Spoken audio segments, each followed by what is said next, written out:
უბრუნდა ჩვენ პარლამენტს მოგვიანებით ისევ დაუბრუნდებით ახლა კი ენერგეტიკის სამინისტროში გადავინაცვლოთ სადაც საზოგადოებას ანგარიშს ამჯერად კახა კალაძე აბარებს პირდაპირ ეთერში გავაზრობთ კალაძის პრესკონფერენციას ამ პროექტის განხორციელებით და რა თქმა უნდა როდესაც ინფორმაციაზე ხელი არ მიგიზდება ჩდება კითხვები თუ რატომ ისთვის რატომ ხდება ეს ყველაფერი და ეს ნორმალურია და ლოგიკურია ასე რომ ჩვენ სამომავლოდ ვაპირებთ მოვახდინოთ საჯარო განხილვები ამ პროექტთან დაკავშირებით თვითონ ყველაზე დიდი პრობლემა ამ პროექტის განხორციელების გახლავთ ადგილობრივი მოსახლეობა პირველ რიგში ჩვენ როდესაც მივიღებთ გადაწყვეტილებას უნდა განხორციელდეს თუ არ უნდა განხორციელდეს ეს პროექტი მაქსიმალურად იქნება გათვალისწინებული ადგილობრივი მოსახლეობის აზრი ადგილობრივი მოსახლეობის ინტერესები ჩვენი მთავრობა არ აპირებს რაიმე ძალის გამოყენების ხელების გადაგრეხვით ადგილობრივი მოსახლეობის გასახლებას ეს არის ყველაზე დიდი პრობლემა ამ პროექტის ადგილობრივი მოსახლეობის გადასახლება და არსებული ტერიტორიების და სოფლების დატბორვა რომელიც რა თქმა უნდა ერთ კვირაში ორ კვირაში ვერ გადაწყდება და ამისთვის დროა საჭირო და ჩვენი მთავრობა ჩვენი სამინისტრო თითოეული წევრი ჩართულია და მუშაობს ამ მიმართულებით ბატონ კახის აგენტო ინტერპრესნევსი ნინო ჭიუჭევაძე მე მინდა გითხოთ თუ არ ვცდები აპრილის თვეში იმყოფებოდა რუსჰიდროს დელეგაცია საქართველოში და მათ განაცხადეს რომ იყვნენ დაინტერესებული ინჟინერინგის სფეროთი რაიმე კონკრეტული წინადადებები ან მუშაობა ხომ არ მიმდინარეობს ამ მიმართულებით და ასევე გითხავთ ყაზტრანსგაზთან დაკავშირებით ყაზახები არიან დაინტერესებული დაბრუნებით და ამ მხრივ რა ხდება პირველ შეკითხვას რაც შეეხება რუსჰიდროს მართალი ბრძანდებით რამოდენიმე ხნის წინ იყვნენ რუსჰიდროს დელეგაცია ჩამოსული ჰქონდა ჩვენ შეხვედრა ჩვენ ზოგადად მივაწოდეთ პროექტების სია თუ რა პროექტებია ჩვენთვის პრიორიტეტები რომელიც უნდა განხორციელდეს ქვეყანაში კონკრეტული საუბარი იმასთან დაკავშირებით თუ რომელ პროექტს აიღებდნენ საუბარი არ ყოფილა ეს იყო ზოგადი გაცნობიტი შეხვედრა და როგორც მოგეხსენებათ წლების წინ რუსჰიდრო იყო საქართველოს ბაზარზე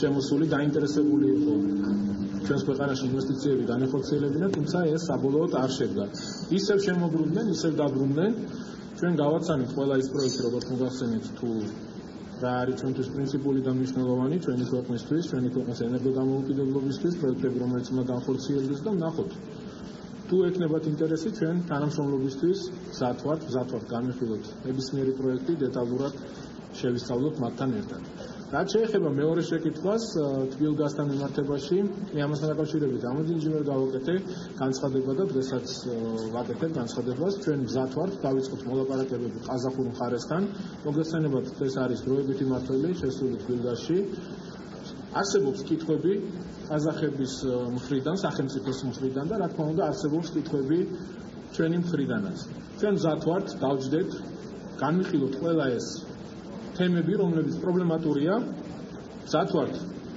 გამოვიყვანოთ დროებითი მმართველი და გადავცეთ კომპანია ყაზახურ სახელმწიფოს ამისთვის ალბათ მე მაისის დასაწყისში უკვე როდესაც საავტომობილო პროგრამის დღესასწაულები დასრულდება მზად ვართ წავიდე ყაზახეთში და დავიწყოთ ამ თემების განხილვა და დავასრულოთ მოლაპარაკებები ისე რომ ჩვენთვისაც მისაღები იქნება და ყაზახური მხარისთვისაც მისაღები სააგენტო პირველი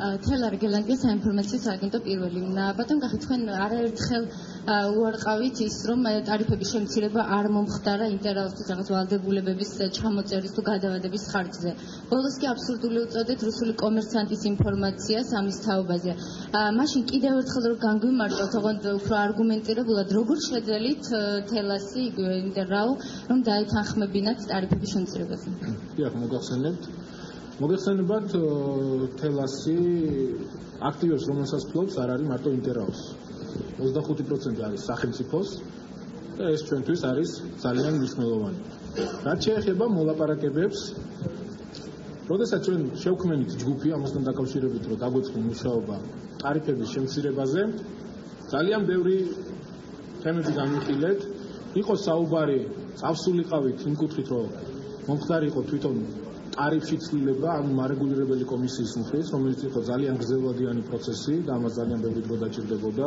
მე მქონდა შეხვედრა მარეგულირებელი კომისიის წარმომადგენლებთან.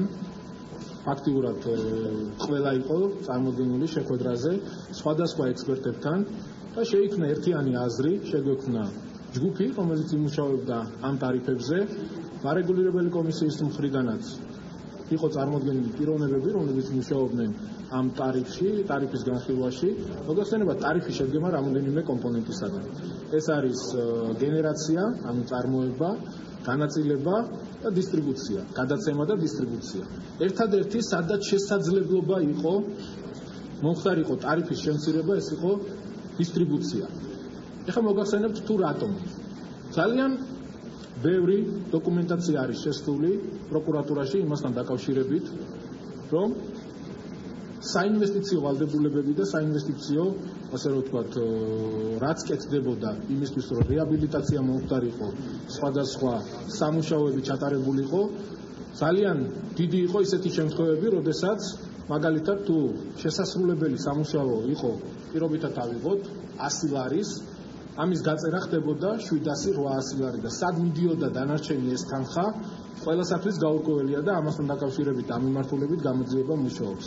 შესყიდვებთან დაკავშირებით არის ძალიან ბევრი კითხვები და ძალიან დიდი კითხვები. როდესაც ხორციელდებოდა ტენდერები, ხშირ შემთხვევაში და უმეტეს შემთხვევაში ამ ტენდერებს იგებდა თელაში მომუშავე მაღალ თანამდებობებზე მყოფი ადამიანების ოჯახის წევრების მიერ დაფუძნებული კომპანიები. ამასთან დაკავშირებით გამოძიებაც მიმდინარეობს და უახლოეს მომავალში ცნობილი იქნება ყველა ეს ფაქტი. ანუ მე მინდა ვთქვა, რომ სარეაბილიტაციო სამუშაოების ხარჯი იყო არამიზანშეწონილი. არ იმართებოდა ეს თანხები სწორი მიმართულებით. ამიტომ ჩვენ გადავწყვიტეთ ვეთხოვა კომპანიისთვის და აგვეხსნა რეალური არსებული სიტუაცია, რაზეც ისინი წამოვიდნენ და ამაში ჩვენი ინტერესებიც არის, იმიტომ რომ 25%-ს ფლობს სახელმწიფო და ეს არის არა მარტო რუსული კომპანიის საკუთრება, ჩვენი თითოეული ჩვენთაგანი საკუთრებაა და ეს არის ჩვენთვის ძალიან მნიშვნელოვანი. ამ მიმართულებით წავიდა მოლაპარაკებები. მე დღეს კიდე სრული პასუხისგებლობით ვაცხადებ და მე მგონი ხა ბავშვები არა ვართ. სრული პასუხისგებლობით ვაცხადებ ყველა საინვესტიციო ვალდებულება, რომელიც ჰქონდა ინტერაოს რჩება ძალაში 2025 წლამდე. არ შესრულების შემთხვევაში რა დაჯარიმების წესები იყო, ისიც რჩება ძალაში. 2025 წლამდე ვალდებულება არ აქვს 2012-13 წლებში იყო, რაც ჰქონდა ვალდებულება, გადაუვადდა ეს ვალდებულება. კონტრაქტი ხელშეკრულება არის მოწერილი 2025 წლამდე. ანუ ვალდებულებები, რომელიც ჰქონდა, ძირითადი ვალდებულება იყო ჰიდროელექტროსადგურის მშენებლობა. რაზეც, ასე რომ ვთქვათ, ჩანს, რომ ამის გაკეთების სურვილი არ გააჩნია ამ კომპანიას. ეს იყო ძირითადი ვალდებულება. გააკეთებს თუ არ გააკეთებს, ამას დაველოდოთ, ხო? როდესაც დაუსრულდება ვალდებულება და თუ არ შეასრულოს, მაშინ წავა ჯარიმებზე. მოუწევს იმ ჯარიმების შესრულება, რაც არის ჩადებული ხელშეკრულებაში. სხვა სარეაბილიტაციო სამუშაოებს რაც შეეხება. ეს რო კახაკალაძის ბრიფინგის მედიის წარმომადგენელი